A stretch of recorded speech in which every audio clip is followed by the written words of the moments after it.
vamos lá. Hoje, dia 30 de abril de 2024, e eu dando aqui já de cara um bom dia especial para a nossa querida e qualificadíssima audiência.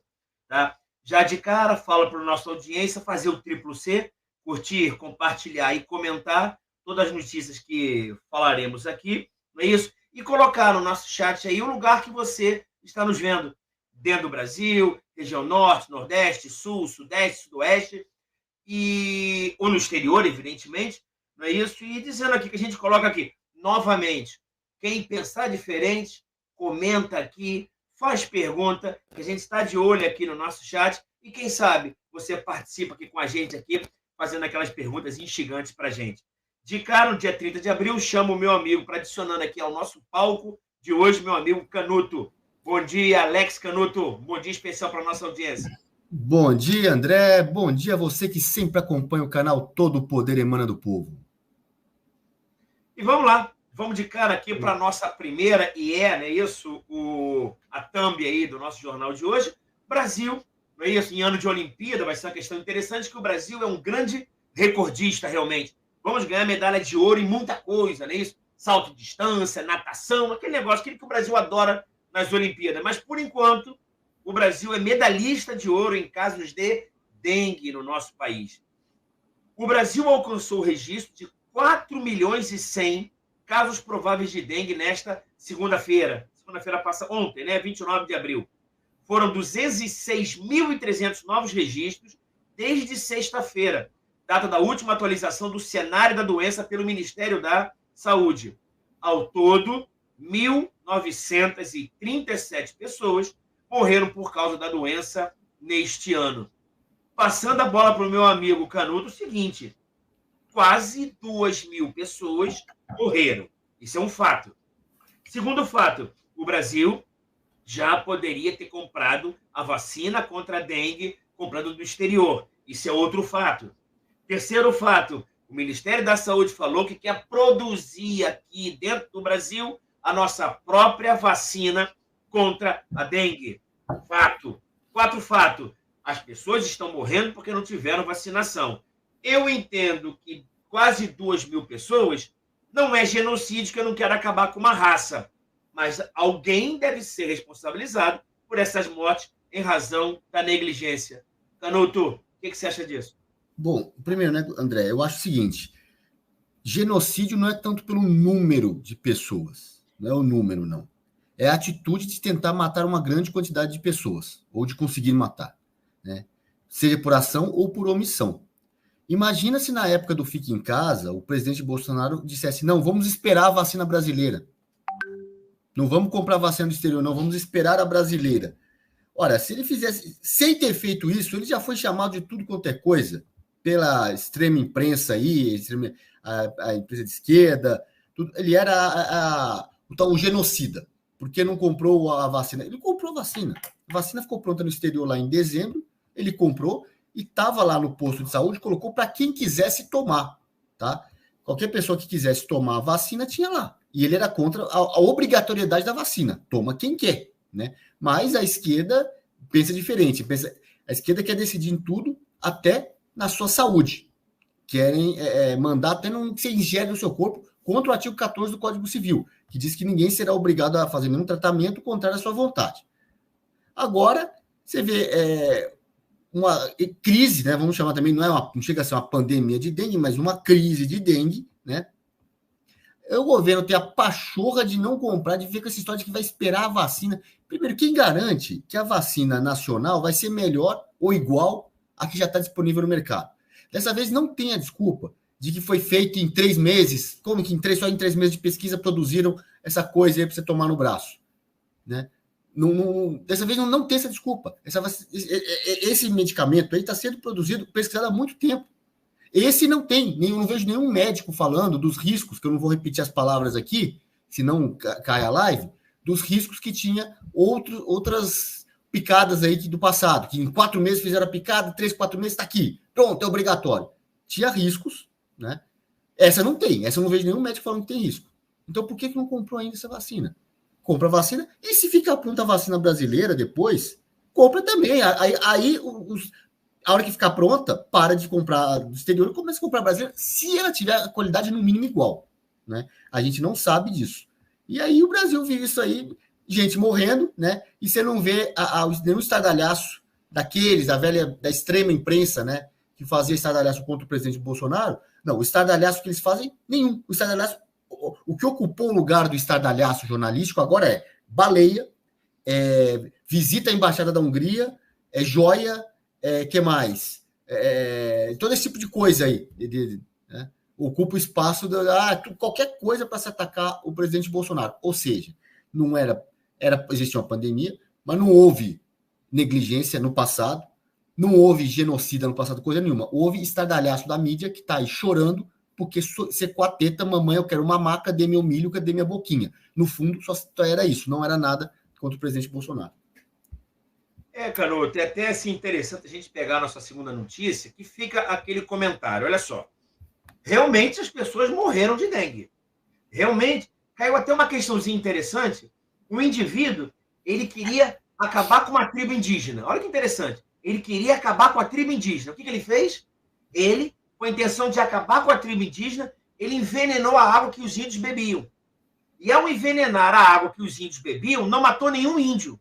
Porém, ele gerou a esterilização de todos. Gabarito da prova. Genocídio consumado. Não morreu ninguém. Mas como ele esterilizou todo mundo ali, ele não vai poder mais ter mais filhos. Então foi genocídio consumado, porque não vai ter mais filho os índios ali, porque todos foram esterilizados. A intenção do genocídio é acabar com uma raça. Não é isso? Agora, esse presidente, o imperador da mentira, não é isso? Não é genocida. Não é genocida que não tem nem intenção de acabar com uma raça.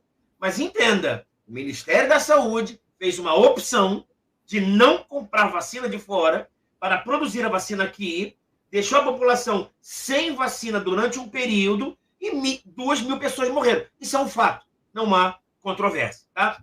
Mas pelo menos, e aí nossa segunda pauta, o Brasil economicamente está bombando, tá bom.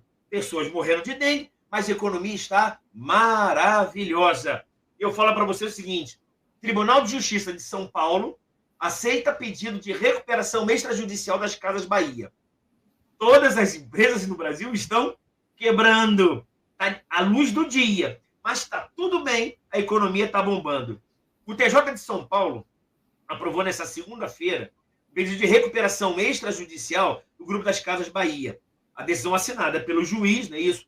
Jomar Juarez, da primeira vara de falências, suspende todas as cobranças de crédito e dívidas por credores contra a empresa por 180 dias.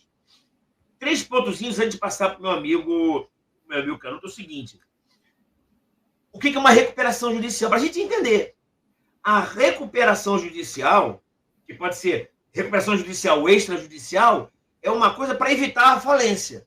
Para evitar que a empresa vá à falência, eu tento a recuperação, no caso aqui, extrajudicial. Mas só para a gente entender o que é. As empresas, gente, elas têm uma função legal na sociedade, que elas geram emprego, produzem alimentos, circula mercadorias, paga tributo, gera riqueza. Então, existe um interesse grande na sociedade de manter as empresas. Porque a empresa gera emprego, arrecada tributo, circula mercadorias, gera riqueza. É o chamado princípio da preservação das empresas. Então, existe uma lei de falências que tem todo um projeto para evitar que a empresa vá à falência. Quando a empresa vai à falência, gente, é uma desgraça para todo mundo. Não, André, se a Casa Bahia falir, eu não gosto de comprar nas Casas Bahia e eu não sou funcionário. Não, cara, mas o Estado arrecada menos, as pessoas vão ficar desempregadas, ficando desempregado, sem dinheiro, ela pensa em roubar o teu celular. Então, preciso preservar. E o que é interessante, tá? Que, na verdade, os 2 maiores credores das Casas Bahia são Banco Bradesco e Banco do Brasil. E aí houve um acordo, olha, faz uma proposta de acordo de recuperação para evitar. Nos projetos não mande ninguém embora. Se mandar as pessoas embora 10, 20, 30%, as suas dívidas você paga em quanto tempo? E eu vou tentar te ajudar. O juiz tenta ajudar, entendeu? As pessoas tentam ajudar quando ele declara a recuperação. Só para a gente entender. Mas aí vem a questão política que o amigo Canuto vai falar agora. O que retrata é que o Brasil está indo pro buraco. Por quê? que as empresas estão quebrando. E o pior, o Estado está pensando o quê? Nova matriz, quero cobrar mais tributo para dividir para as pessoas. Quero gastar que nem um louco, um perdulário, e cobrar mais imposto. E achar que isso vai melhorar o país. Canuto, explica melhor esse pessoal aí. Bom, gente, é o que a gente está vendo, uma crise no Brasil que é econômica, causada pela política, né? E quando eu falo política, o pessoal pensa, até hoje, todos nós, quando a gente fala a palavra política, você pensa no Congresso. Você pensa, não. Quando você fala política, hoje tem que pensar no STF, tá? Porque o causador dessa crise é toda a velha política, inclusive a parte dela que está incrustada no STF, principalmente a parte do STF, porque cria insegurança jurídica. Insegurança jurídica. Essa é a razão da crise econômica. Insegurança jurídica. No Brasil, você não atrai mais investimento. Muito estrangeiro que estava aqui já saiu e não sei quando volta. Enquanto não sentir firmeza de novo, não volta, né? Todo aquele investimento estrangeiro que chegou, que veio para o Brasil no primeiro governo FHC, ali teve alguma credibilidade para trazer investimento estrangeiro. No segundo governo começou a capengar, veio a ameaça lá do Lula com calote na dívida. Aí o Lula falou, não vou dar calote, né? Eles aprenderam, pelo menos, não, adiaram o calote. O sonho deles é dar calote em dívida. O petista adora fazer isso, né? Eles adiaram, no sentido que se desse um calote ali, a coisa ia pegar. Quem não lembra da delação premiada do Palocci, ele falando assim, ô presidente, não vamos... como é que é? Ele usa um termo lá, mas não vamos estender a corrupção para dentro do Banco Central. Porque tinha um cara lá da velha política querendo nomear presidente do Banco Central. Falou, presidente, o Palocci falava assim, o Lula, né, o presidente Lula, não vamos colocar acomodar políticos assim dentro do Banco Central, porque a moeda é uma coisa sensível. Né? Tinha alguém ali com noção, e falou, bota essa turma da velha política para superfaturar a obra, compra de medicamento de saúde em outros locais, mas na moeda não. Né? Ao fazer isso, ele conseguiu mais ou menos segurar a credibilidade do Brasil. Aí veio a crise do subprime, veio a Dilma. A hora que eles perceberam que iam sair do poder, sanguessugaram o máximo que podiam, deixaram o Brasil na maior crise econômica da história, que foi em 2015 e 2016, né, no governo do PT, ainda da Dilma. Foram chutados de lá. Veio o Temer, com o Temer a coisa parou de piorar, como se ouvia na Faria Lima, parou de piorar, deu uma segurada, e com o Bolsonaro a coisa estava deslanchando. Veio o Covid, o Brasil superou a crise da Covid do ponto de vista econômico, dos dois pontos de vista, né, de saúde pública e econômico. No ponto de vista econômico, foi um dos países que teve a reaceleração mais rápida depois do tranca tudo, né, do fica em casa, o mundo inteiro retraiu, o Brasil também, claro, retraiu, e o Brasil foi um dos que estavam mais que saíram mais rapidamente da crise, porque aqui não teve radicalismos, teve o fica em casa, mas não teve radicalismos como teve em outros países. Mas teve vacina rápida, controlou rápido a crise, tanto do ponto de vista sanitário, de saúde pública, quanto econômico. Né? Saiu bem da crise, só que uma das razões do Brasil ter saído da crise foi ter fechado a torneira e fechado a boquinha da velha política que mama no governo, que causou a crise lá de 15 e 16. Quando eu falo velha política, não são só os parlamentares, não. É artista de Lei Rouanet, é a imprensa, é a extrema imprensa, né, que o governo lá anterior pingava milho, o governo do PT patrocinava, né? Temer manteve um pouquinho, com o Bolsonaro cortou isso aí pronto, aí deu aquela grita toda, agora voltou, gente. O cobertor é curto, puxa daqui, descobre ali, puxa de um lado, descobre do outro, não dá, não tem. A República de 88, da Constituição de 88, que é a pior da nossa história, a pior, é aquela coisa, é a tal da Constituição que não cabe no PIB. É direitos, ou seja, boquinhas. Milho público, né, dinheiro para você, para todo mundo, direito. E quem que paga essa conta? É uma Constituição socialista. Como dizia a ministra Margaret Thatcher, né? O socialismo dura enquanto dura o dinheiro dos outros. É uma Constituição que pega o dinheiro dos outros, estoque do setor produtivo, uma carga tributária altíssima, impossibilitou ainda o aumento da carga tributária, que no Brasil hoje é 40% do PIB, absurdo se comparado com outros países do mundo, uma carga tributária altíssima para alimentar esse monte de bocas aí da velha política. Né? Não cabe no PIB, não cabe. Aí gera insegurança jurídica, porque você precisa mexer na regra do jogo, não digo nem na lei escrita, que lei escrita no Brasil não vale mais nada. É mexer na regra do jogo para sugar o máximo que pode do setor público para alimentar essas bocas, boquinhas mesmo. E agora, o pessoal a velha política quis tirar o Bolsonaro para reativar as boquinhas e agora não está aguentando. Eu pergunto agora, o Brasil, nós vamos chegar numa crise igual de 15, 16 de novo, Vamos bater o recorde lá de 15, 16 em ano de Olimpíada, como você falou, né, André? Bater mais um recorde aí de crise econômica para aí sim chutar a bunda desses caras aí. Com agravante. O Lula agora parou um pouquinho, mas não desistiu, não. Ele está querendo meter o Brasil no meio da guerra. Os petistas não conseguem não ser o centro das atenções. Eles não conseguem ficar fora dos holofotes. Então, os holofotes mundiais estão voltados para a guerra, parece que o Lula quer entrar no meio da guerra. Sou o grande mediador, conciliador. Primeiro que não é mediador de porra nenhuma. Não é nada. As papagaiadas que ele já fez em outras situações, nem vou falar aqui para não me estender, mas ele quer aparecer, quer o holofote. Então, ele quer estar no meio do conflito, é capaz de tomar o lado errado, e meter o Brasil numa guerra. Nós vamos esperar isso acontecer, como eu já falei aqui. Lá em 43 esperaram, né? Em 40, o Mussolini mete a Itália no meio de uma guerra que não era da Itália. Aí só em 43, a hora que tem o desembarque aliado na Sicília, 3 anos depois, né, quando a guerra chega dentro do território da Itália, eles resolvem tirar o Mussolini. Nós vamos esperar a guerra chegar dentro do território brasileiro, o Maduro entrar em Roraima para invadir esse Equibo, ter um desembarque aqui na nossa costa, um míssil cair aqui. Vamos esperar isso, esperar a crise econômica também a terminar de afundar o Brasil, para aí sim empichar esses caras, né? Pô, já deu. O teatrinho aí todo mundo sabe que o plano era entrar o chuchu de vice para empichar o Lula. Pô, já tem 1 ano e meio quase. Já tá na hora, gente. Pô, vamos empichar logo esse cara aí. É o que tem na meia, é o que tem para hoje, né? Né, André? E o pior é isso aqui, né?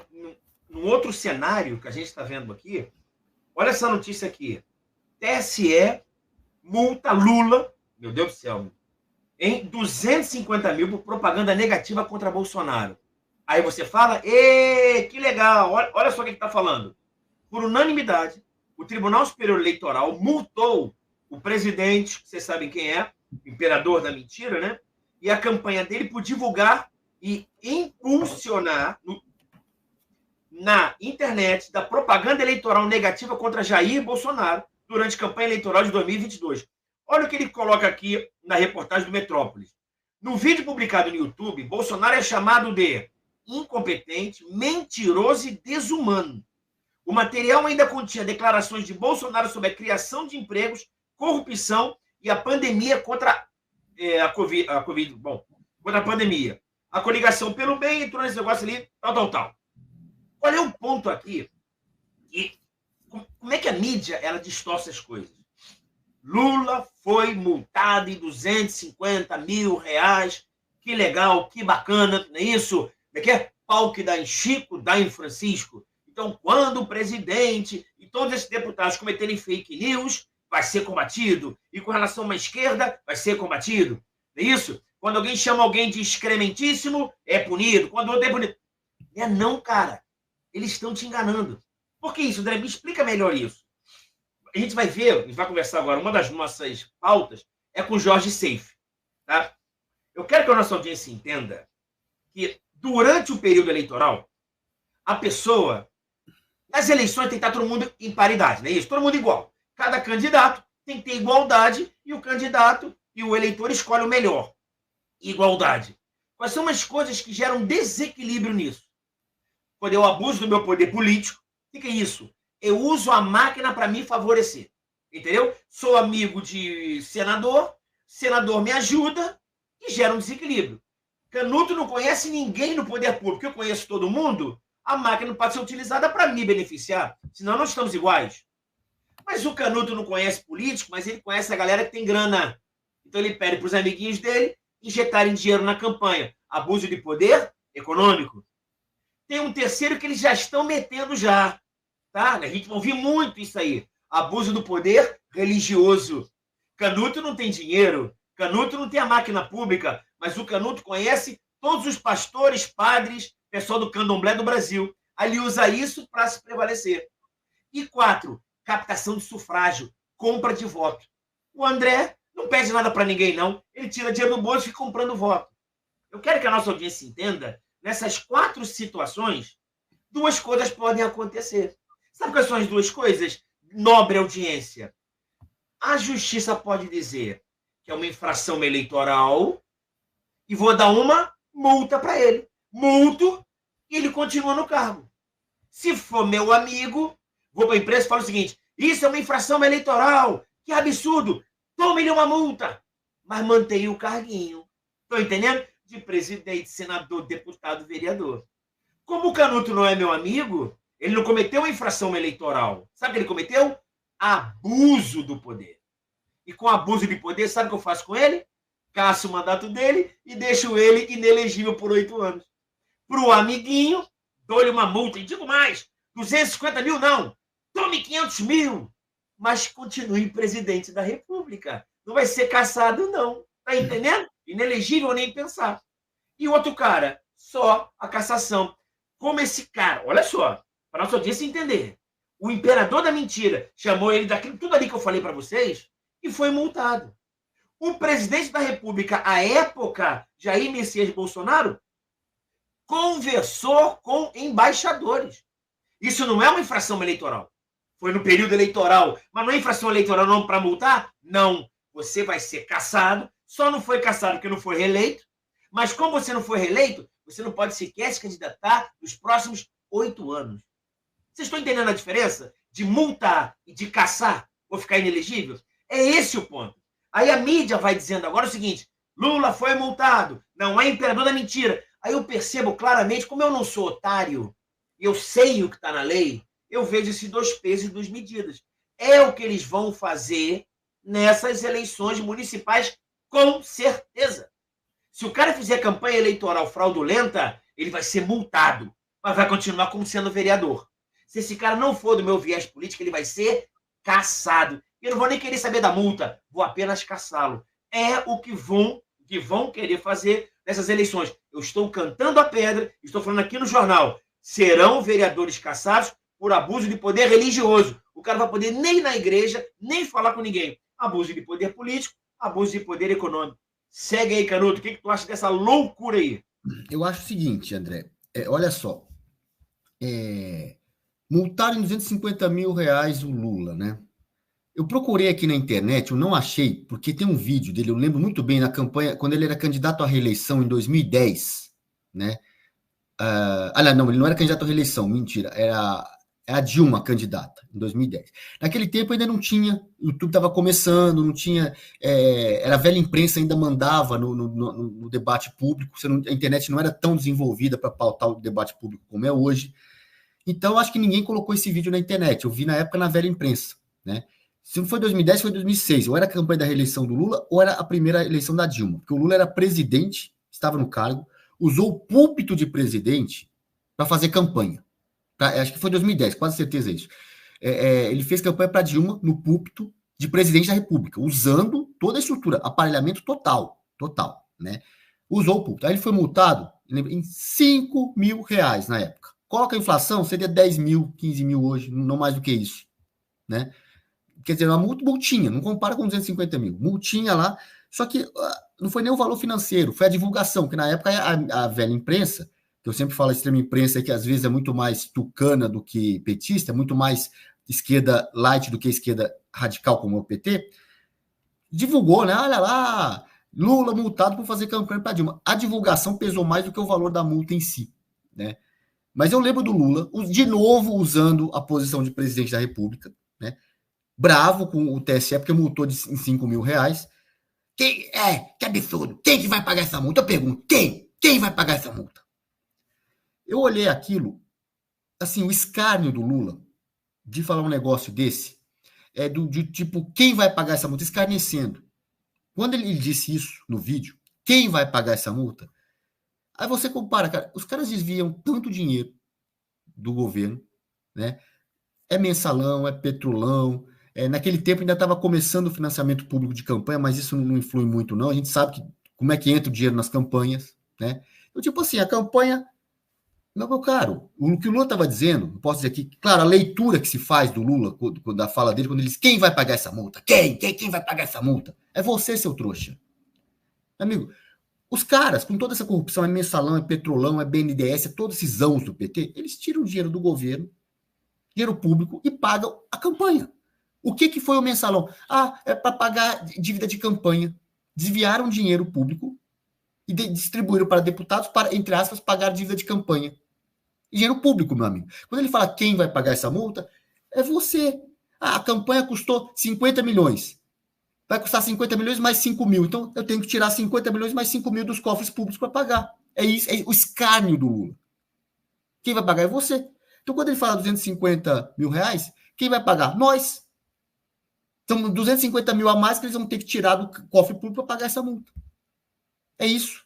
É diferente quando teve o Bolsonaro, multaram, acho que, não sei qual foi a multa que deram no Bolsonaro, que ele arrecadou 17 milhões no Pix, né? É diferente. O Bolsonaro, ó, se vocês vão querer atacar o Bolsonaro, o povo protege. Quando eles multaram o Bolsonaro, foi assim, uma agressão patrimonial, não foi uma multa porque ele fez coisa irregular. Vamos agredir o Bolsonaro. Como é que dá para agredir? Ah, dá para multar. Então vamos multar. Foi uma agressão ao Bolsonaro. É como se mandasse prender o Bolsonaro e o povo fizesse um cordão humano e falava, não vai prender. Então, quando eles multaram o Bolsonaro, o povo, tá aqui, eu dou o Pix. Tem lá, e pode investigar, o povo realmente doou Pix, tá? Doou Pix. Pode investigar, eu tenho certeza, não vai achar uma fraude ali. A não ser que a esquerda tenha plantado alguma coisa, mas não vai achar nada. São pessoas que tiraram do seu CPF, da sua economia, e foram lá e doaram para o Bolsonaro. É como se tivesse um cordão de isolamento. Você vai dar uma agressão patrimonial, praticar uma agressão patrimonial contra o Bolsonaro, todo mundo para proteger. Todo mundo doa 10 reais, quem pode doar 1.000, doa 1.000, e puf, não vai atacar, agredir o Bolsonaro. Fizeram aquele cordão de isolamento. Vê se o Lula tem isso. Não tem. Não tem. E no caso do PT, é bom tomar cuidado com essas vaquinhas, né, que o PT... Primeiro que não tem nem gente para doar. Tem os trouxas que doam, né? Eu não esqueço também quando o Zé Dirceu teve que pagar a multa, 750, acho que era 700 mil, alguma coisa assim, no processo do mensalão, né? Aí fizeram aqueles jantares para arrecadar fundos, para pagar a dívida, né? Primeiro que o cara é milionário. Olha o patrimônio do Zé Dirceu. Ele tem muito mais que isso, tem dinheiro para pagar essa multa de 700 mil. Tinha dinheiro para pagar. E teve uns trouxas que realmente doaram dinheiro.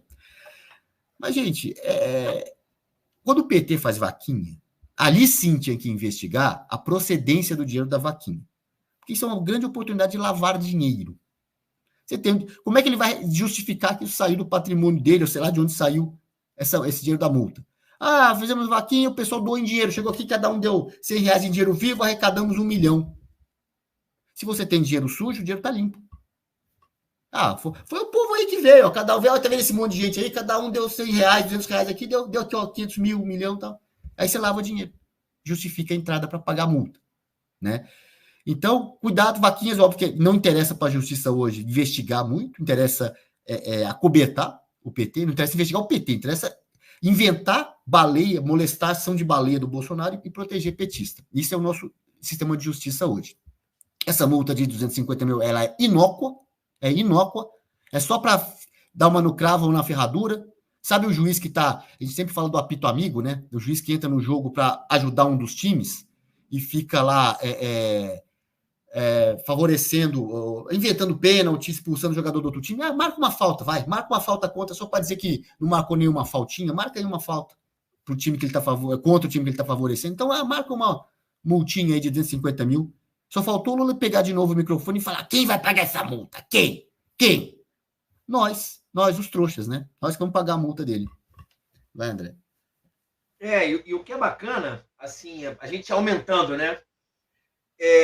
A questão é o seguinte, a questão é no sentido, a notícia, desculpa a audiência, tá? Tom Brasil, para não passar mal, do G1 Política. Por quem? O Valdo Cruz.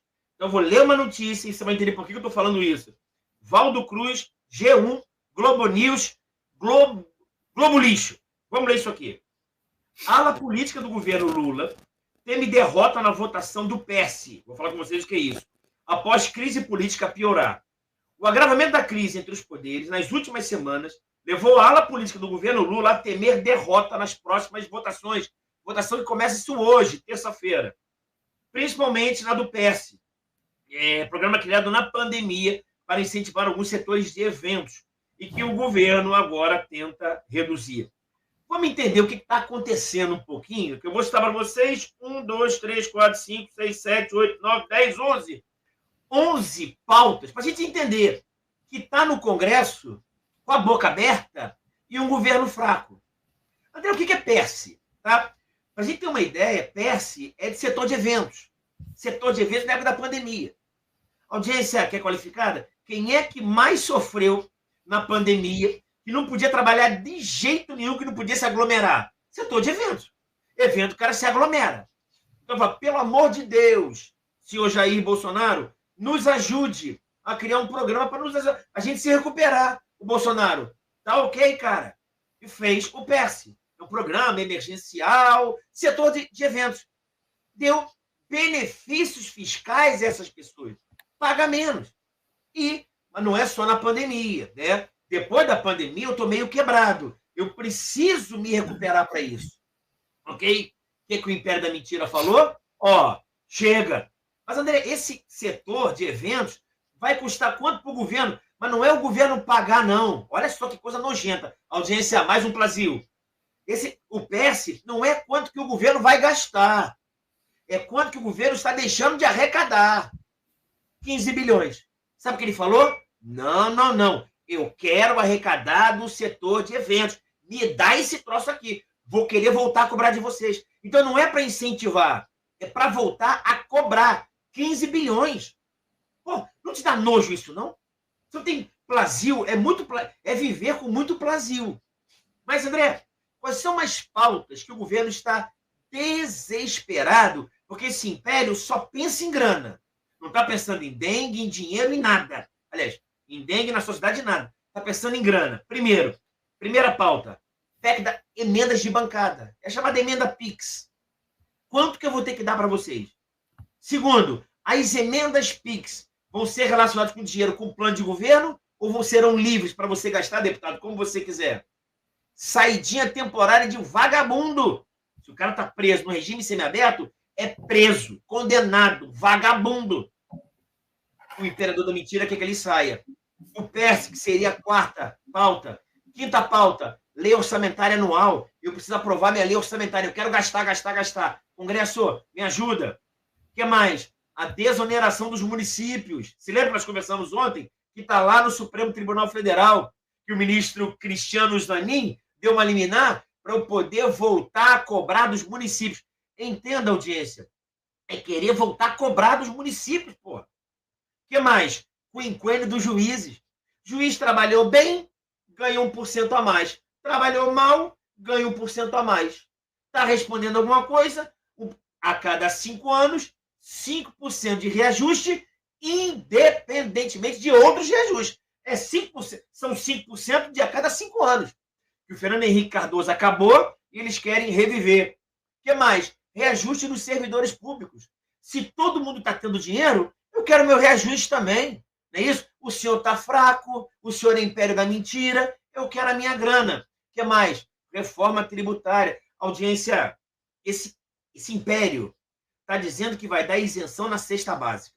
Para poder falar.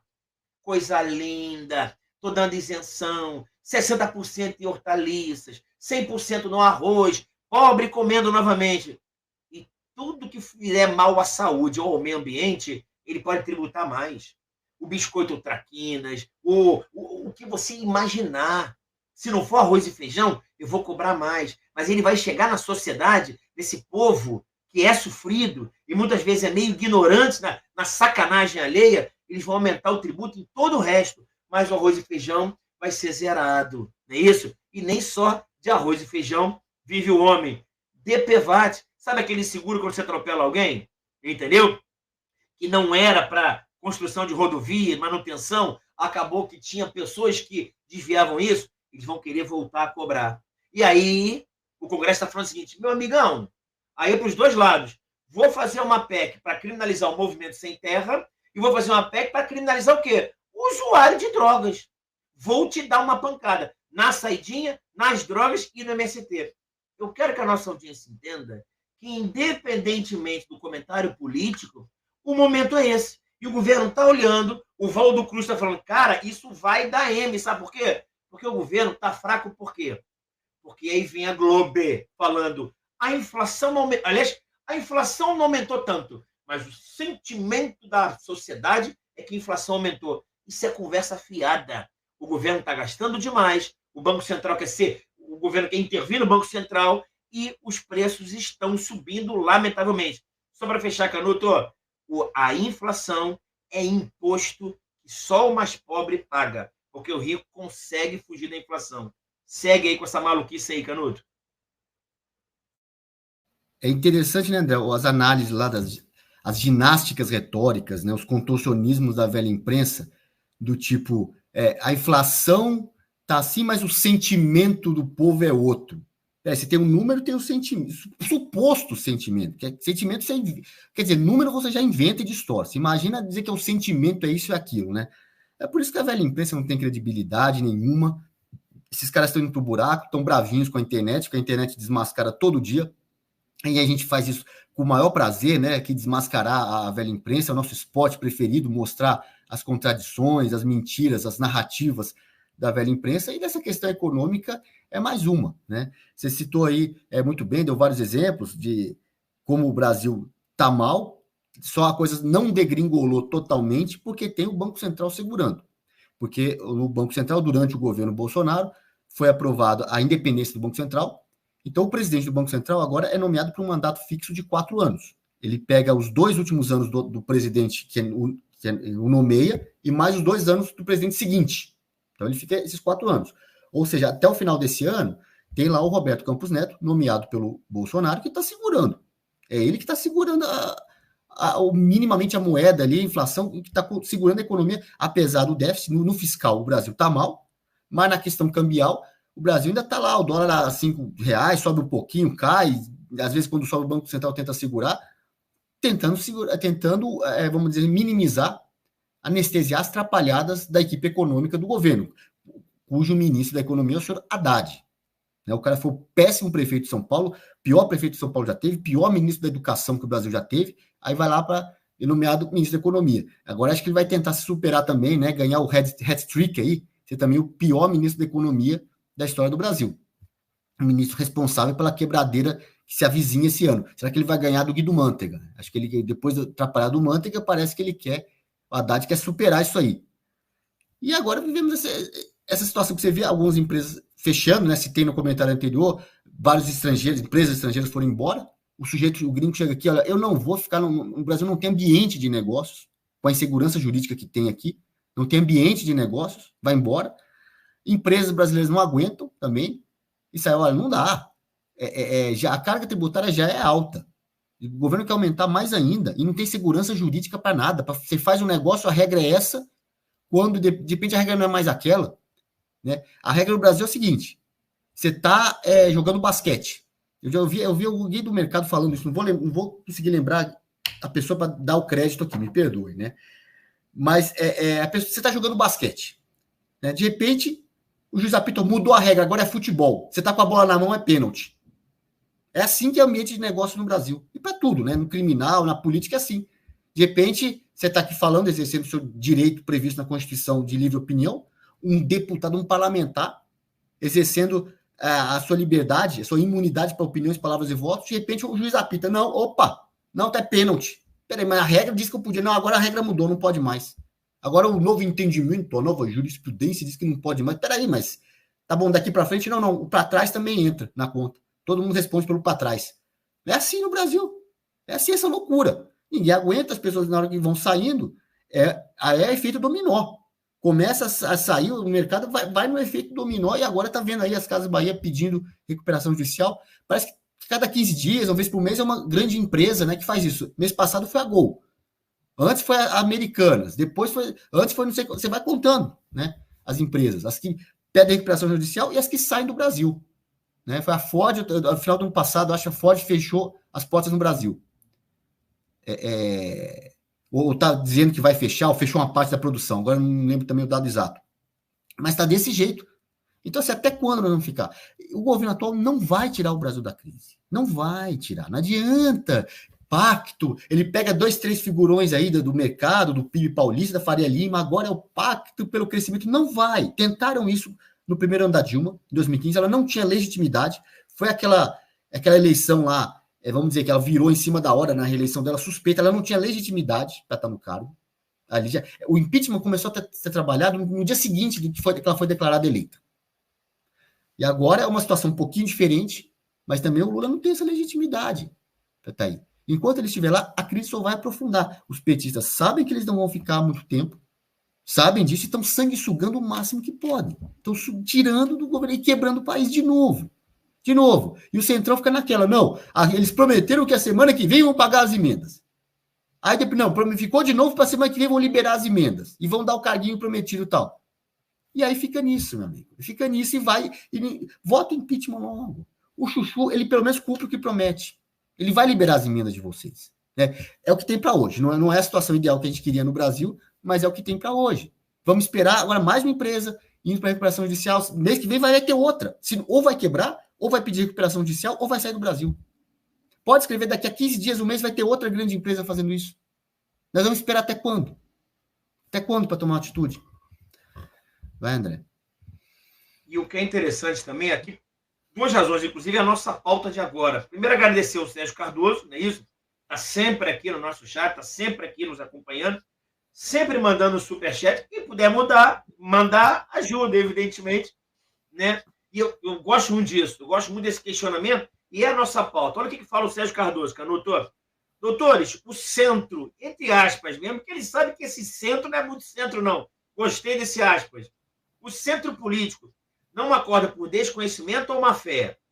Não percebem que a intenção é destruir a economia e jogar o país no eixo? Vamos lá. Algumas coisinhas interessantes, tá, Sérgio? Respondendo ao Sérgio, a nossa audiência. Esse centrão, eu chamo de establishment. Não é isso? É aquele pessoal que quer fazer a manutenção do poder. Não é isso? E esses caras, tem muita gente ali, 99% é má fé. Má fé por quê? Porque ele se desconecta com o povo. Primeira coisa, tem má fé? Eu vou falar 98% que está desconectado com o povo. O povo serve para votar em mim. Votando em mim, me mantenho no poder. Como é que me mantenho no poder? Eu sou não ideólogo, ideologista, mas sim fisiologista. É a minha estrutura e o meu corpo. Primeiro ponto. Segundo, os mais à frente, eles sabem aí essa diferença.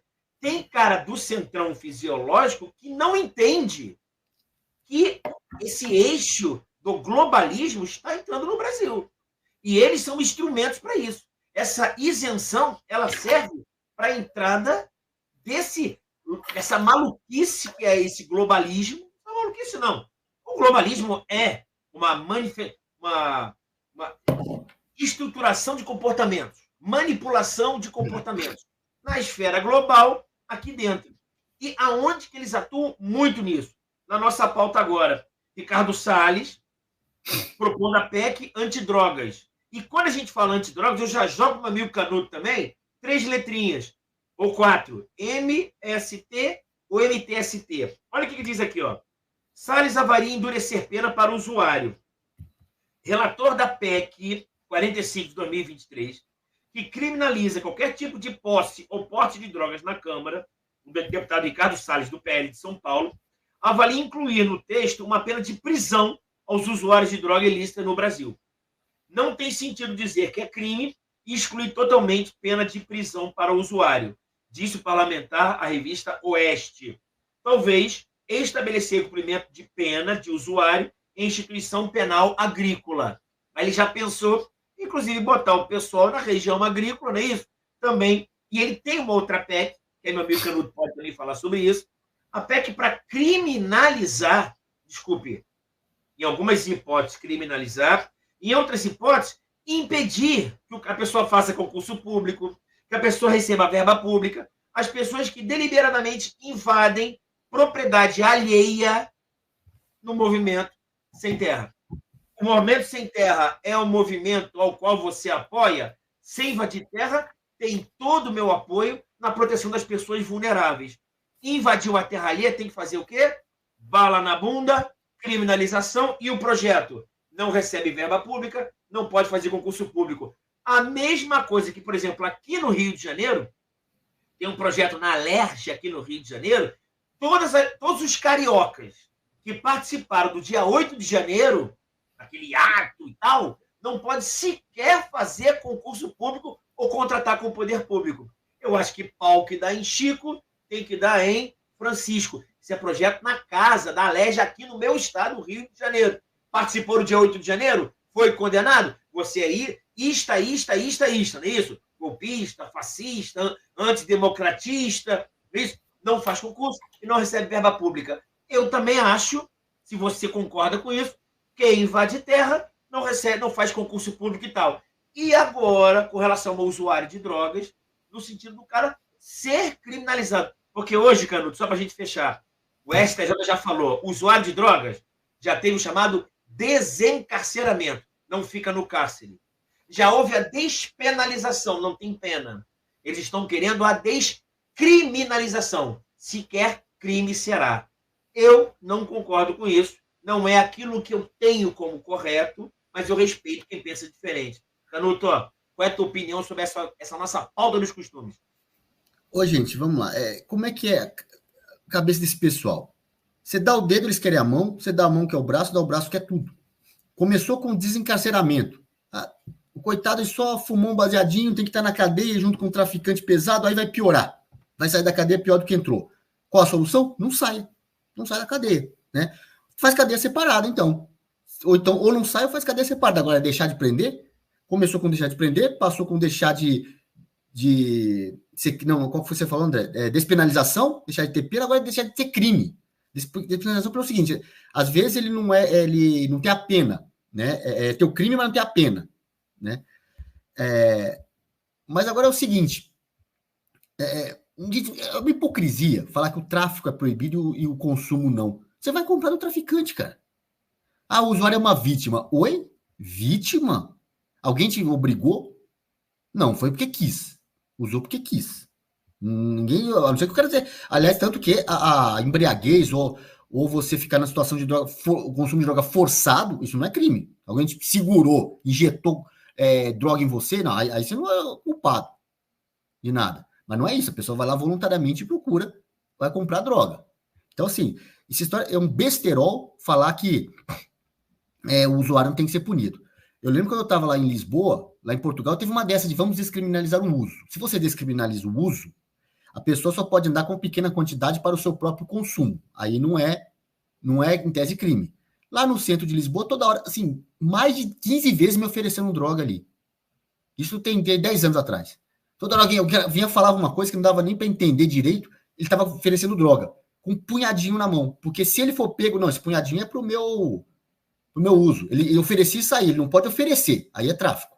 Mas se ele for pego circulando na rua, o policial pegar aquele punhadinho na mão, não, isso aqui é para o meu consumo, tá tudo bem.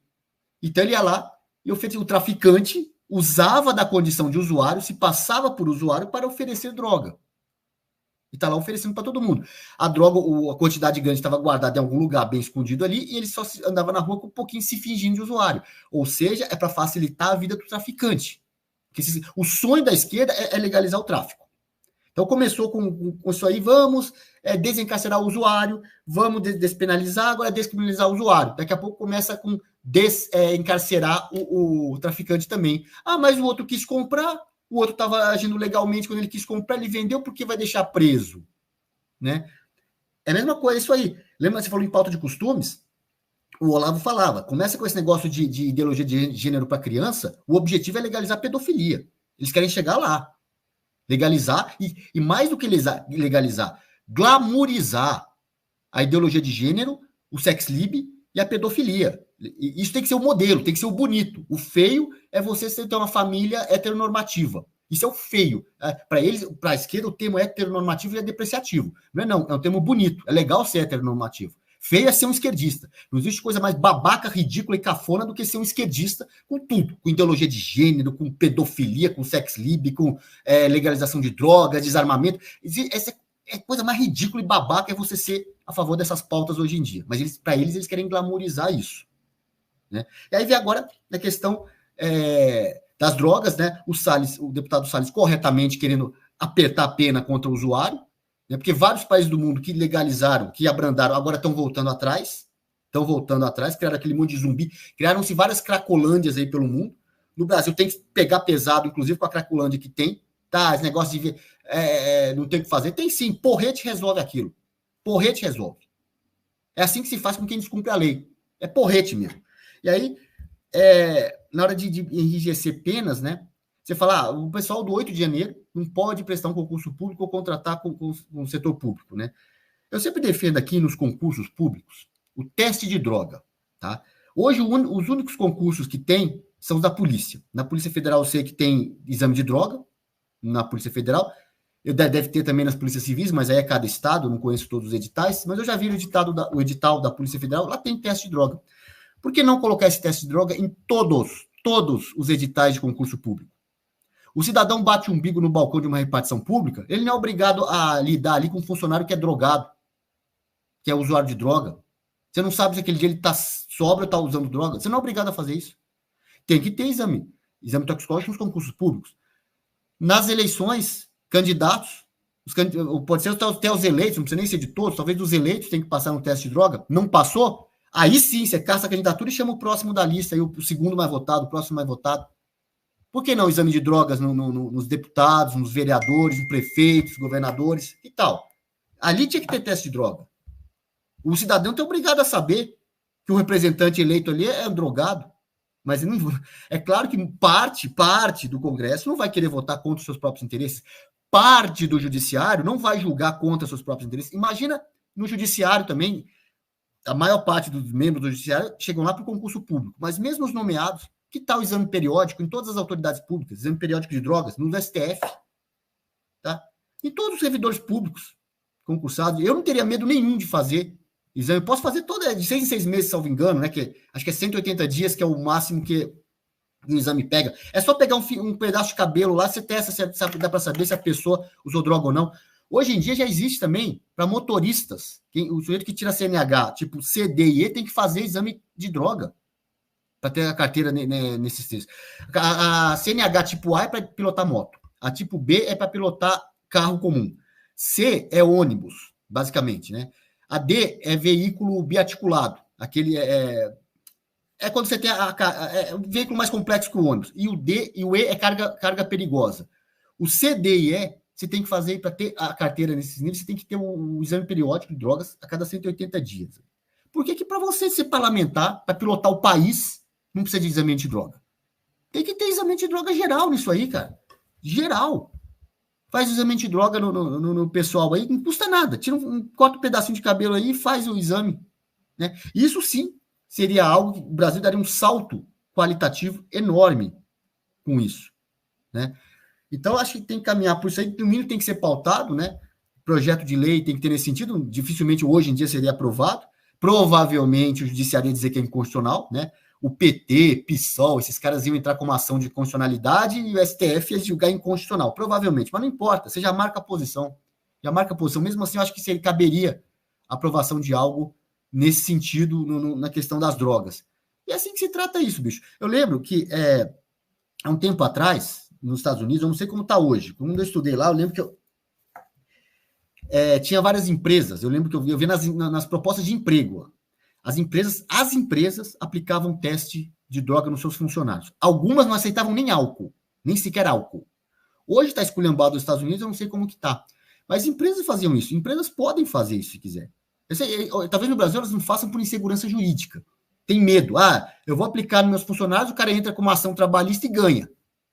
Você não sabe, não está na lei, mas ele entra e ganha, mesmo sem estar na lei. O patrão aqui me obrigou a fazer teste, o cara fuma maconha todo dia, chega lá mal para trabalhar. Você tem que inventar uma outra razão. Não, você vai ter que demitir, pagando todos os direitos dele, não pode dar justa causa, né?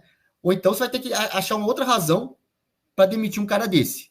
Mas se você fizer simplesmente o exame de droga nos funcionários, ele vai entrar com uma ação contra a empresa. Então a empresa fica recuada. É insegurança jurídica causada pelo STF. E se a gente fizesse exame antidroga, colocasse na lei que para ser ministro do STF, do STJ, ministro de Estado, deputado, senador, prefeito, presidente, vice, tem que fazer exame antidroga. Não precisa nem exame anti-álcool, não, tá? Nem anti-álcool. Lula pode tomar a cachaça dele. Só o de droga você já daria, já daria um upgrade enorme na nossa administração pública. Vai, André.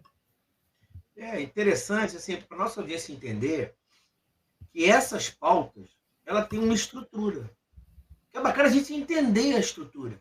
André, por que todo cara de esquerda ele tem aquelas pautas dele? Eu vou dizer quais são.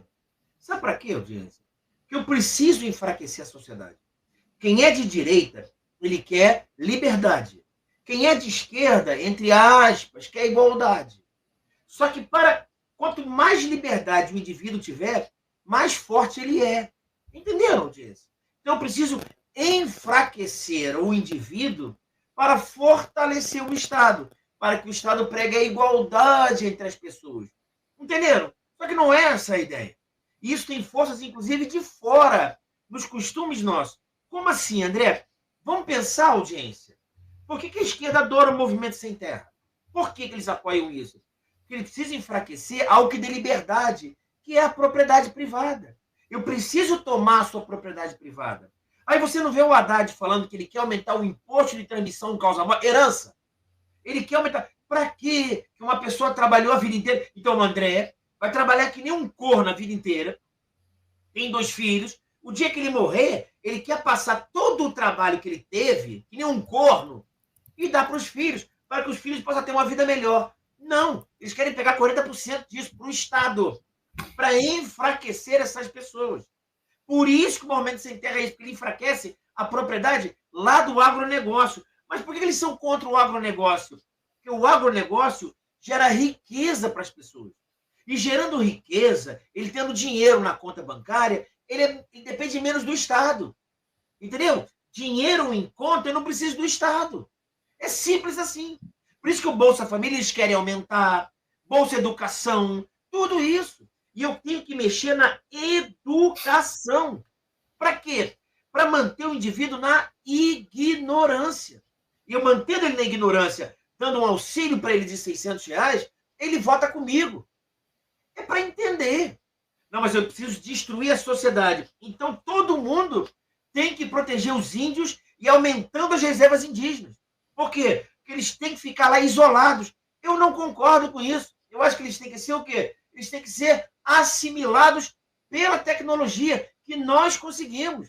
Quando eu digo nós, todos somos brasileiros. Por que eu tenho que isolá-los? Para mantê-los lá e eu realizar um ativismo. Eu vou ter poder político em nome deles. É a mesma coisa que o MST faz. Ele pega pessoas vulneráveis que precisam de uma terra e ele vai no governo e fala: eu represento essas pessoas. Mesma coisa no movimento LGBT.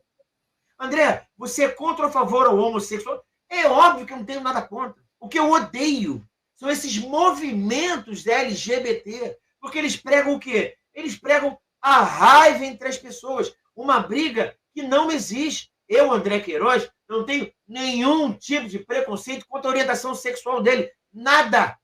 Identidade de gênero. Nada. Tá tudo certo.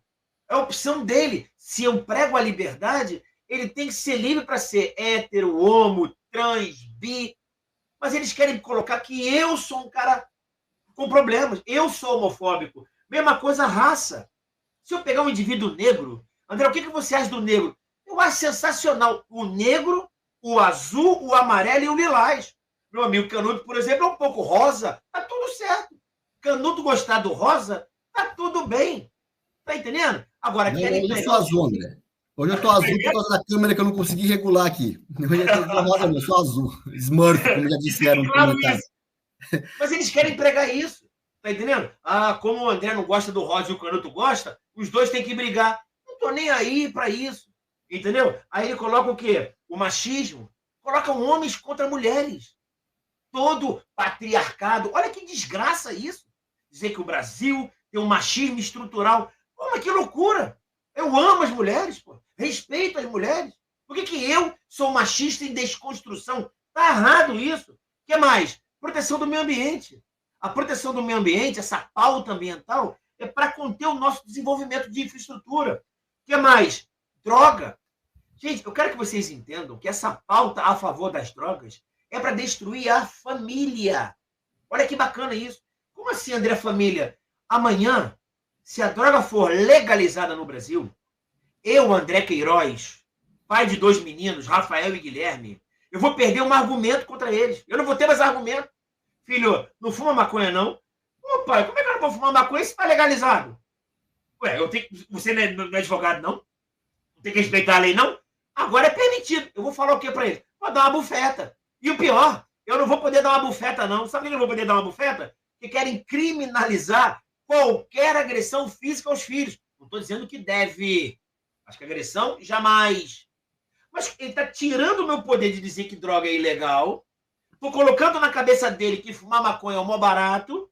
E está tirando o meu poder como pai para destruir a família. Porque a família me fortalece. Se eu tiver uma família forte, eu sou forte. E eu sendo forte, eu preciso menos de quem? Do Estado. Tá claro para você como é que isso é uma estrutura? Não digo mais, tá? Esse imperador falando. Esse negócio de religião é uma grande bobagem. E ainda tem ministro que fala que nas igrejas existe como é que é? Uma narcomilícia evangélica para tirar as pessoas da igreja. Sabe por quê? Sabe qual é o grande problema da igreja, gente? Que a igreja fortalece o indivíduo. Me fortalece porque eu sei que existe algo transcendente. A vida não é só isso aqui, não. Entendeu? Se eu fizer o bem, se eu for forte, algo de bom vai me acontecer. Não tá legal. Tem que ficar fraco. Sabe por quê? Porque o André fraco, ele precisa do Estado. Me dá um dinheirinho, me dá uma reeleição, fica no governo 100 anos, que você me protege, toma migalha. Agora tem uma frase agora, Canuto, ó, estamos vivendo a democracia da esmola. É democracia da esmola. E é frase minha, entendeu? Vivemos uma democracia da esmola. É o que eles querem. Mas por que esmola? Porque você precisa de mim agora, que eu vou te dar esmola. Eu estou com nojo do que está acontecendo no nosso país, respeitosamente. Respeito quem ainda não viu isso, respeito quem pensa diferente, mas eu tenho o direito individual de ter nojo e agir à base de plasio. Beleza? Mas jogando a pauta para o meu amigo Canuto aqui, 2 bombas para ele no cenário internacional. Canuto, segura essa bomba aí. Integrantes do Supremo, do STJ, da PGR, seguem em viagem e emendam feriado na Espanha. 4 autoridades judiciais brasileiras, isso é da revista Oeste. Estou lendo, não estou fazendo nenhum ataque à instituição, estou lendo. É ataque ou é leitura? É leitura. Fique muito claro. O Procurador-Geral da República iniciaram uma viagem, 4 autoridades judiciais brasileiras e o Procurador-Geral, uma viagem para a Europa no início desta semana. Os ministros Dias Toffoli e Gilmar Ferreira Mendes, do Supremo, Ricardo Vilas Boas Cueva e Mauro Campbell, do STJ, juntamente com Paulo Gonet, resolveram permanecer no continente até pelo menos 6 de maio. Vão ficar um tempão lá. A estada inclui visitas a Londres, coisa linda, posteriormente a Madrid, gosto muito, na Espanha, aproveitando o feriado do Dia do Trabalho. Durante a viagem, as autoridades participarão de seminários voltados para um público majoritariamente brasileiro, promovido por empresas privadas, algumas delas com processos em andamento nas cortes superiores de Brasília. Coisa linda. Eu já jogo para você também, Canuto, o seguinte, olha só, para jogar para você a pauta internacional. Efeito Milei.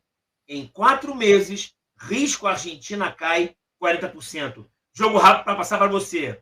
O risco Argentina passou de 1.888 pontos em janeiro para 1.143 em abril. A queda de 741 pontos no risco Brasil. A mensuração foi feita pela empresa de serviços financeiros JP Morgan e divulgada nesse dia 29. Canuto, joga tua pauta internacional aí. Ministros lá fora se divertindo, que está tudo certo, não tem opinião sobre isso não. E a Argentina ganhando ponto internacional. Manda bala. Bom, André, falando da Argentina, tem uma outra notícia aqui. Essa de ontem também. Sob Milei, já manda também. Peso argentino foi moeda que mais se valorizou no primeiro trimestre de 2024, né? Ou seja, olha o que gera, o ganho que gera, o benefício para um país, você ter um governo com estabilidade, um governo com credibilidade para investimentos, né? A Argentina estava quebrada, foram anos e anos de peronismo, de kirchnerismo e dos outros presidentes aí, quebrando a Argentina, sanguessugando, ligado à Foro de São Paulo e tudo isso aí. Bastou o Milei entrar, o peso argentino se valoriza, o risco argentina cai, né? É só você ter um governo com credibilidade. Imagina quanto o Brasil podia ganhar se tivesse um governo com credibilidade, só da área econômica, não estou nem entrando na pauta de costumes, tá? Na área econômica, pauta de costumes é outro problema, tá? Mesmo o Chuchu, ele é problemático na pauta de costumes, mas só de tirar o PT, olha quanto que o Brasil podia ganhar. Ia entrar dinheiro, o Brasil ia crescer, e aí, olha, nesse pacote, como a gente conhece o Brasil, as bocas do Centrão seriam alimentadas, né? Com o Brasil tendo dinheiro no caixa. Não tem, meu amigo, não adianta. Casa onde falta pão, todo mundo briga, ninguém tem razão. Já viu isso? cobertor curto, puxa daqui, descobre ali, e aí fica brigando por migalhas. O governo prometeu que a semana que vem vai liberar as emendas. Eita, nós.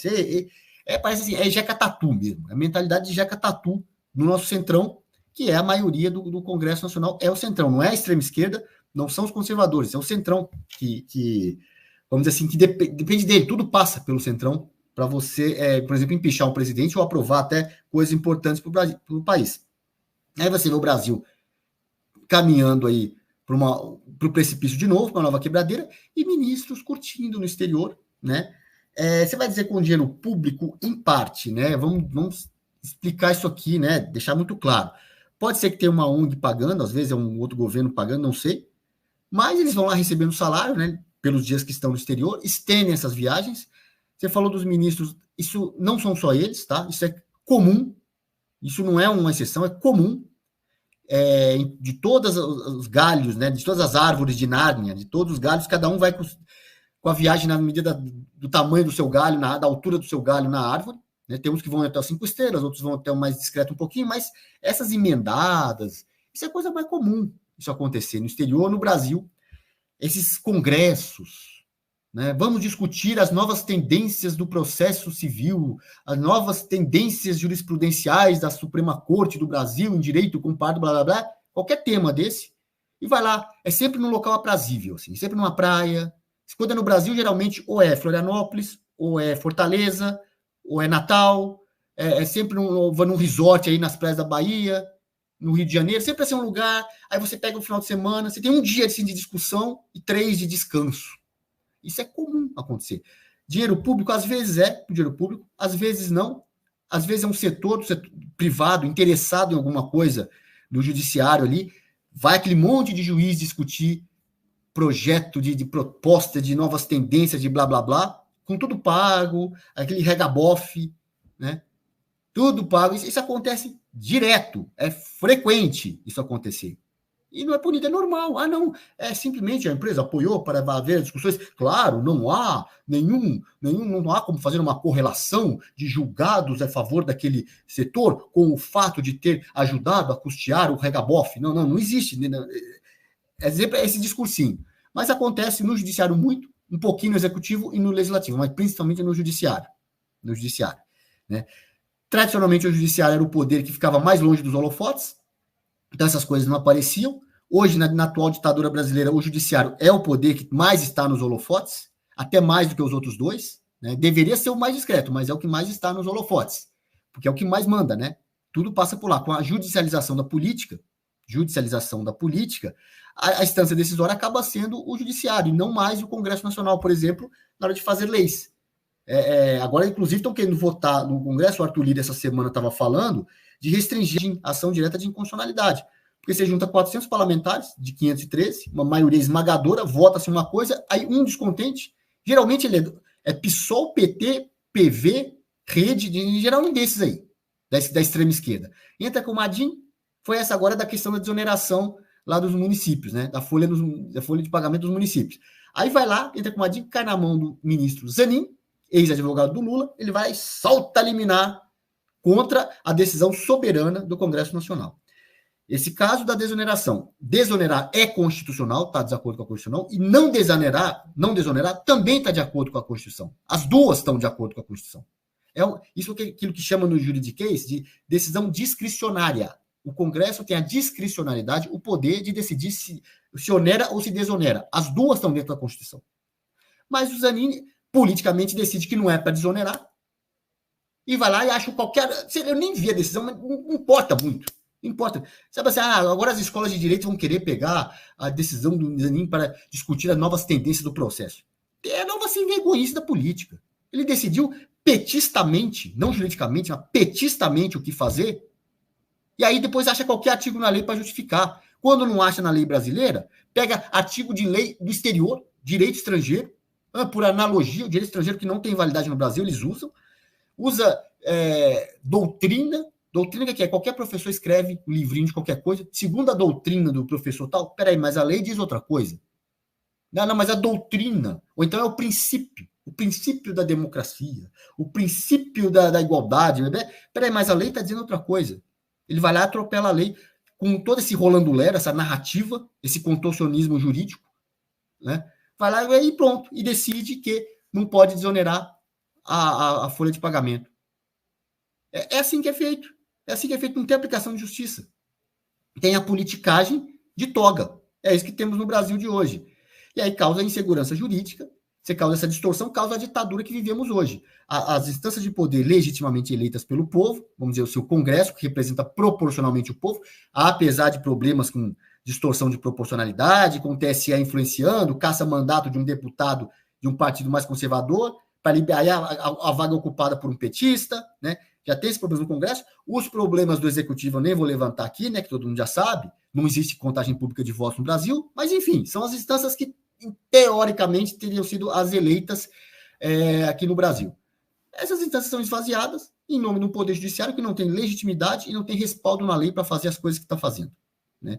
Isso, o nome disso é ditadura, é a atual conjuntura no Brasil. Uma conjuntura de ditadura esquerdista, de extrema esquerda, que nós vivemos aqui no Brasil. Né, André?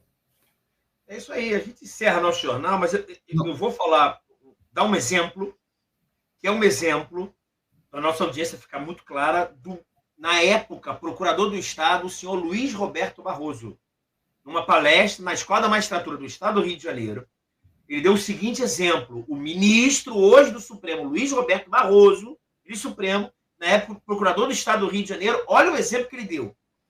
Um funcionário público, quando ele vai ao motel com alguém, há interesse público nisso? Há interesse público em quem um funcionário público vai para o motel? Ele fala o seguinte: existe possibilidade sim.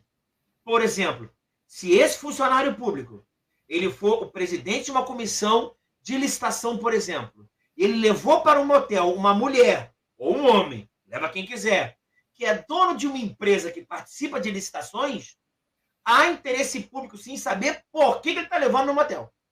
Olha que interessante. Isso é exemplo na época do procurador do Estado, Luiz Roberto Barroso. Por que eu estou dizendo isso? Para a gente fechar o nosso jornal.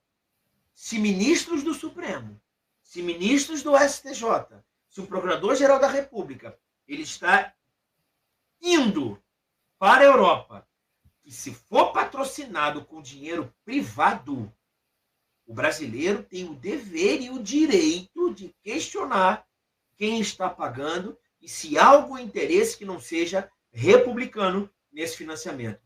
Eu estou repetindo as palavras de um ministro supremo, Luiz Roberto Barroso, onde ele deu uma palestra que eu estava presente na Escola da Magistratura do Rio de Janeiro. Por ele ser procurador do Estado à época, foi já há muito tempo. E fica esse recado aí. E é bom, né, André, lembrar, quem não esquece essas viagens patrocinadas no exterior, dinheiro público, aquela viagem do final de, acho que novembro de 22, logo após a eleição daquele ano, para Nova York, do LIDE, do Calcinha Apertada, patrocinando, né, não sei até que ponto chegou o patrocínio, mas o evento era organizado pelo LIDE, do Calcinha Apertada, do João Dória, lá no exterior, quando o então ministro, já não mais procurador, ministro Barroso, soltou a pérola do Perdeu o Mané, uma mola. Ele estava lá em Nova York. Evento do Calcinha Apertada lá, patrocinando e levando o ministro. Eu não sei se ele pagou a passagem à estadia deles, mas não importa. Quem organizou o evento foi o Calcinha Apertada. E aí? Né? Aí você vê como funciona essa promiscuidade aqui no Brasil, né? Esse tipo de coisa. E aí, antes de encerrar, claro, eu queria pedir aqui o CCC, o curta, compartilhe, comente. A gente sabe dos problemas da internet, não precisa nem repetir aqui, todo dia a gente fala. Eu quero citar também um comentário, também da uma pessoa que não acompanha, que é a Ângela Bezerra, né, quando ela fala do teste, quando eu falei aqui do teste antidrogas, né, fala, legal, colocar teste antidrogas nas empresas, substituir pelo teste de gravidez, que tem empresa fazendo, né, faz teste de gravidez para não contratar mulher que está grávida, tal, que é outro tipo de problema. Isso aí desestimula realmente a maternidade, é um problema, ela tem que ser estimulada, tem que parar com essa história aí de desestímulo à família da esquerda. Isso é importante, né? Garantir isso, esse direito das mulheres, né, da licença maternidade, que as empresas não façam isso. Substituir pelo teste antidroga. Eu pergunto, qual tipo de funcionária daria mais trabalho? Uma que vai ter um filho e que depois vai valorizar, vai tirar a licença maternidade, é verdade, mas que vai valorizar o emprego porque precisa sustentar o filho, ela vai valorizar o emprego dela, ou uma usuária de droga, que vai chegar atrasada, que pode chegar drogada no trabalho. Qual que é mais importante, fazer o teste de gravidez ou o teste de droga? O teste de gravidez, hoje, ela faz, não há punição por causa disso, né? Pelo menos não se espera ainda, né, do judiciário punição por causa disso, mas vai fazer exame antidroga, você não sabe, não tem segurança jurídica no Brasil, não sabe o que pode acontecer. Então, é a insegurança jurídica no Brasil que nós precisamos combater, tem muito caminho ainda a ser percorrido, muita coisa a ser feita, mas a gente trabalha incansavelmente para resgatar o nosso Brasil, para retomar aquilo que é nosso, e fazer de novo, resgatar e recriar, né, o Brasil raiz, o Brasil conservador, o Brasil que valoriza a família. Tudo isso é importante. Outra coisa também, o pessoal comentou aqui no chat a respeito do 1º de maio. Amanhã não teremos programa, que é feriado. Então, o Jornal da Manhã retoma na quinta-feira. Eu estarei na Paulista amanhã, né? É uma razão também que não estaremos fazendo jornal. Estarei na Avenida Paulista, aqui em São Paulo. Várias cidades do Brasil vão ter manifestações. Teve a enquete ontem, parece que cerca de 50% das pessoas responderam. Na minha cidade tem manifestação no 1º de maio, outras não têm manifestação agendada. Então, se tiver na sua cidade, caso você queira ir, né, eu faço um convite, eu estarei lá, porque como a gente fala que o 1º de maio ele foi retomado pelo Brasil autêntico, né, o Brasil conservador, porque é o dia do trabalho. Durante muito tempo a esquerda aparelhou esse dia, como se fosse dia deles, só que a esquerda não representa trabalhador, a esquerda representa vagabundo, porque a trabalhador é quem trabalha. Não importa se você é empregado, se você é empregador ou se você é autônomo, você trabalha, você é um trabalhador. Então, dia de 1º de maio é o dia de quem trabalha. E a antítese de quem não trabalha é o vagabundo. É o vagabundo, que muitas vezes vive de representação, ocupa espaço de sindicato. Não digo aqui que todo sindicalista seja vagabundo, mas muitos são, nunca trabalharam na vida, só servem para ser sindicalista e ficar fazendo politicagem aí, colocando os empregadores como inimigos, só que eles também trabalham, né? Engraçado que a esquerda durante muito tempo ficou com essa história de que a antítese do trabalhador é o patrão é inimigo do trabalhador. Só que essa narrativa da esquerda foi desmontada pela instituição churrasco da firma. A instituição churrasco da firma congrega, numa mesma confraternização, empregados e empregadores, todos querendo que a empresa cresça, porque se a empresa crescer, todos vão ganhar com isso. O emprego vai ser mantido, muitas vezes o trabalhador ganha bônus, o empregador ganha mais também, todo mundo ganha. Mas a esquerda não, a esquerda prefere que ela não suporta ver alguém ganhando mais do que ela. Então, ela quer jogar para baixo a empresa, o empregador, mesmo que o trabalhador também caia, não importa, ela quer todo mundo para baixo, né? Mas o que não pode é ter uma diferença, ela está preocupada com essa diferença grande. Deixa o empreendedor ganhar, o trabalhador também está ganhando, qual o problema? Todos ganham, né? E agora o vagabundo não gosta disso. O vagabundo ele quer controlar tudo através do Estado, só pode crescer através do Estado, o sindicato, é o Estado, é o poder público, é a soberania, né? É isso que eles defendem. E aí ocuparam o espaço do 1º de maio, mas ultimamente eles foram chutados do 1º de maio simplesmente pela maioria. A maioria da rua é verde e amarela, bicho. A maioria tomou conta da Avenida Paulista, em outras cidades do Brasil também tomou conta do espaço. É maioria. E aí você vai fazer seu ato de vagabundo em outro lugar, porque ali é ato de trabalhador. Dia 1º de maio é dia do trabalho, de quem trabalha. Esse ano, na Paulista, ainda vai ter... concomitantemente, tem também a homenagem aos 30 anos da morte do Ayrton Senna, vai ter vídeo lá relembrando toda a trajetória do grande piloto Ayrton Senna. Amanhã, né, faz 30 anos da morte dele, então vai ter uma festa bonita na Paulista, de todo mundo de verde e amarelo, mais uma vez pintando a Avenida Paulista com essas cores. E é isso, é mostrando que o Brasil é um Brasil trabalhador, que o setor produtivo do Brasil, composto por quem trabalha, não aguenta mais ser extorquido com essa carga tributária pesada, para sustentar vagabundo, sustentar os esquemas aí da velha política, da extrema esquerda, de centrão, de nada disso. O Brasil está cansado disso, o Brasil que trabalha não aguenta mais isso, e o Brasil que trabalha veste verde e amarelo. É o Brasil família, o Brasil conservador, o Brasil tradição, que mais uma vez vai para a Avenida Paulista e para as ruas de todo o Brasil amanhã, no dia 1º de maio. É isso, André. Falei demais aqui, me estendi um pouquinho. Mas isso aí, está certo mesmo. E a gente se despede, pessoal. Eu gostaria de falar uma frase, mas eu vou mandar uma frase para o pessoal que achar alguma coisa. Nunca devemos confundir ataque às instituições e ataques antidemocráticos com uma dúvida razoável e um simples questionamento sobre as coisas que estão acontecendo no nosso país. Fique muito claro isso. Forte abraço para o meu amigo Canuto, para a nossa audiência que é qualificadíssima.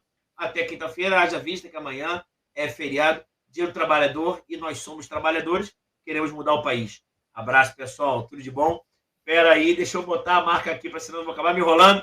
Abraço, pessoal. Tudo de bom.